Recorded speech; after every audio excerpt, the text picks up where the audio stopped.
नमस्कार दोस्तों, प्रभात एजुकेशन के ऑनलाइन प्लेटफॉर्म पर आपका स्वागत है। साथियों, राजस्थान अधीनस्थ सेवा चयन बोर्ड के अध्यक्ष महोदय ने कुछ संशोधन करने का प्रयास किया है भर्ती परीक्षाओं को लेकर।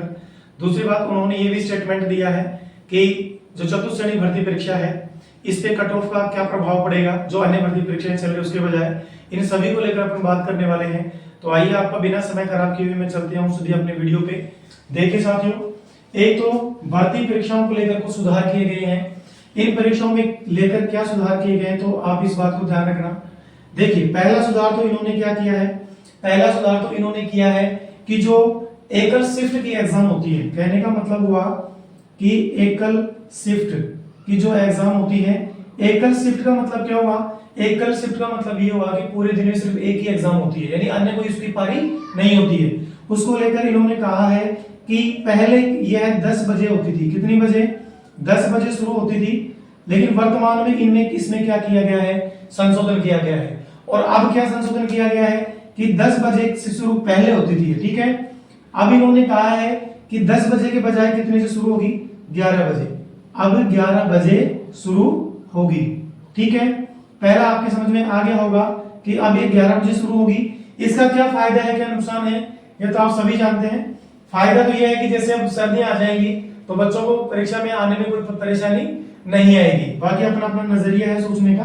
दूसरी बात जो है, इसमें संशोधन किया गया है कि अब कोई भी भर्ती परीक्षा होगी उसके जो प्रवेश पत्र जारी किए जाएंगे, प्रवेश पत्र जो जारी किए जाएंगे, ठीक है, इन प्रवेश पत्रों को लेकर इन्होंने कहा है कि अब कई जिले नए बन गए हैं। दूसरी बात, इन्होंने जो सेंटर है, एग्जामिनेशन सेंटर है, वो ऐसी जगह देते हैं ये कि बच्चे वहां तक पहुंचने में बहुत परेशानी आती है। ये अभी 4th ग्रेड में जो भर्ती हुई थी इसको लेकर भी काफी ऐसा हुआ था कि बच्चे समय पे पहुंच ही नहीं पाए थे, ठीक है। तो इन्होंने एक नवाचार किया है, और वो नवाचार क्या किया है कि इन्होंने कहा कि जो आपका प्रवेश पत्र आएगा उस पर हम क्या देंगे, QR कोड देंगे, QR कोड देंगे। और इस QR कोड के अंदर क्या रहेगी, आपकी पूरी लोकेशन रहेगी, यानी आपके जो सेंटर है, आपके सेंटर की पूरी जानकारी रहेगी। और इस QR कोड को आप स्कैन करके और अपने सेंटर पे आसानी से पहुंच जाएंगे। इसके अंदर इसकी क्या रहेगी, इसके अंदर इसकी लोकेशन भी दी होगी, ठीक है, इसकी लोकेशन दी जाएगी इसके अंतर्गत। तो आप लोकेशन को अपने मोबाइल में डाल के और आप आराम से सेंटर तक पहुंच जाएंगे। ये 2 संशोधन थे, नवाचार बोल सकते हैं अपन इनको, यानी ये 2 नवाचार करने की कोशिश की गई है और ये अच्छी बात है, बहुत अच्छी बात है ये तो, ठीक है साथियों। दूसरी बात, अब चतुर्थ श्रेणी भर्ती परीक्षा आपको पता है कि आराम से संपन्न हो गई है। राजस्थान की सबसे बड़ी भर्ती परीक्षा थी ये।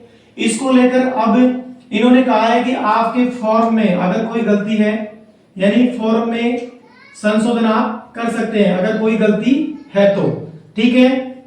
लेकिन यहां कुछ बातें की कही गई हैं, उनको आप ध्यान से सुनना कि अगर आपने जो OTR पहले 1 टाइम रजिस्ट्रेशन किया था, इसके अंदर जो भी जानकारी आपने भरी है, कोई भी इसकी OTR के अंदर कोई भी जानकारी और आपकी फोटो है, ठीक है, आपकी फोटो है, इसके अलावा क्या है, आपकी शैक्षणिक योग्यताएं हैं, ठीक है, जो भी आपकी शैक्षणिक योग्यताएं हैं इनमें आप सुधार नहीं कर सकते हैं, ठीक है, इनमें आप सुधार नहीं कर सकते हैं।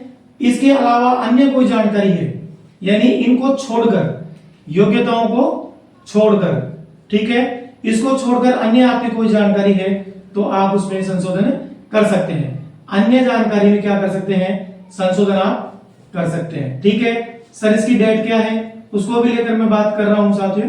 अगर मैं इसकी डेट की बात करूं संशोधन की, तो संशोधन की जो तारीख थी वो 6 तारीख से शुरू हो चुके हैं, ठीक है, यानी ये 6 तारीख से शुरू हो गए थे, 6/10/2025 से शुरू हो गए थे। और कब तक चलेंगे, तो ये चलेंगे साथियों, यानी ये चलेंगे आपके कब तक, 16 तारीख तक, ठीक है, 16/10/2025 तक, ठीक है। 16 तक आप इन दोनों, आप इसके बीच आप इसमें क्या कर सकते हैं, संशोधन कर सकते हैं। आपके मन में ये आ रहा होगा कि सर क्या इसमें संशोधन फ्री में होगा, क्या नहीं होगा, इसमें आपको पैसे पे करने पड़ेंगे। कितने करने पड़ेंगे, अगर आप कोई जानकारी में इनको छोड़कर संशोधन करते हैं तो आपको 300 रुपए देने पड़ेंगे। कितने, 300 रुपए आपको देने पड़ेंगे। ये जानकारी आपके समझ में आ गई होगी। अपने फॉर्म को एक बार फिर से चेक कर लीजिए। और ये क्या है, ये आपको मैं बताऊं ये अंतिम मौका है, इसके बाद संशोधन का कोई मौका नहीं दिया जाएगा, ये अंतिम मौका है, ठीक है। इसके बाद संशोधन का मौका नहीं दिया जाएगा, डेट को ध्यान रखना। और अपना जो फॉर्म भरा था उस फॉर्म को चेक कर लेना, उसमें अगर कोई करेक्शन है तो आप करेक्शंस में कर सकते हैं, ठीक है। ये दोनों बातें हो गई। तीसरी बात जिसका आप इंतजार कर रहे हैं कि इसकी कट ऑफ कम जाएगी, इसको लेकर माननीय अध्यक्ष महोदय का क्या बयान है, तो मैं आपको बता दूं। अभी अध्यक्ष महोदय से पूछा गया तो उन्होंने कहा था, क्या कहा था, पहले आप एक चीज को समझना। जैसे मैं ग्रेड फर्स्ट की बात करता हूं, यानी ग्रेड फर्स्ट, सेकंड और थर्ड, इनमें क्या नियम लागू किया है इन्होंने कि सबसे पहले फर्स्ट ग्रेड का रिजल्ट आएगा, उसके बाद किसका आएगा, सेकंड ग्रेड का, उसके बाद थर्ड ग्रेड थर्ड का, ठीक है। इसका क्या होता है कि मान लीजिए जो बच्चा तैयारी कर रहा है वो तीनों सीट खराब करता है, यानी उसको जाना तो एक जगह है लेकिन वो तीनों सीट खराब करके जाता है, तो यहाँ अब इस प्रक्रिया पे थोड़ी कंट्रोल करने की कोशिश करी गई है। तो ग्रेड फर्स्ट का पहले रिजल्ट आया है, सेकंड ग्रेड का और ग्रेड थर्ड के एग्जाम बाकी होना बाकी है, ठीक है। इसी प्रकार इन्होंने कहा है कि जो अन्य भर्ती परीक्षाएं चल रही है, अध्यक्ष महोदय द्वारा कहा गया है कि जो भर्ती परीक्षाएं चल रही हैं सबसे पहले इन परीक्षाओं का क्या किया जाएगा, रिजल्ट जारी किया जाएगा। इनका क्या किया जाएगा, रिजल्ट जारी किया जाएगा। जैसे अभी वीडियो की होना एग्जाम बाकी है, उसके बाद पटवार है, ठीक है, उसके बाद एलडीसी है और अन्य ड्राइवर की पोस्टें हैं काफी, ठीक है, ड्राइवर भर्ती परीक्षा है। इसमें और भी बहुत सारी जो अन्य कोई एग्जाम चल रही है, पहले इनका रिजल्ट जारी किया जाएगा, इन बच्चों को नियुक्ति दी जाएगी और जब इनको नियुक्ति दी जाएगी उसके बाद इसकी रिजल्ट जारी करने की संभावना है। आपके समझ में आ गया होगा। इससे क्या होगा, रिजल्ट जब जारी होगा तो एक बार तो वो बच्चे शामिल होंगे लेकिन बाद में वो फिर डीबी में नहीं जाएंगे, डॉक्यूमेंट वेरिफिकेशन में वो नहीं जाएंगे और कट ऑफ में इतना इफेक्ट पड़ेगा कि आप इस चीज को मान भी नहीं सकते हैं, ठीक है।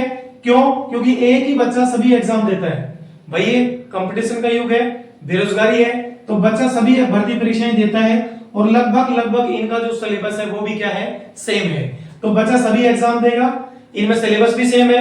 इसलिए अभी ये पहले क्या करेंगे, इनका रिजल्ट जारी करेंगे और इनका रिजल्ट जारी करके फिर इसका भर्ती परीक्षा का रिजल्ट जारी करेंगे। इससे आप देख लेना कि इससे कट ऑफ पे बहुत इफेक्ट पड़ेगा और कट ऑफ कम जाने की संभावना रहेगी।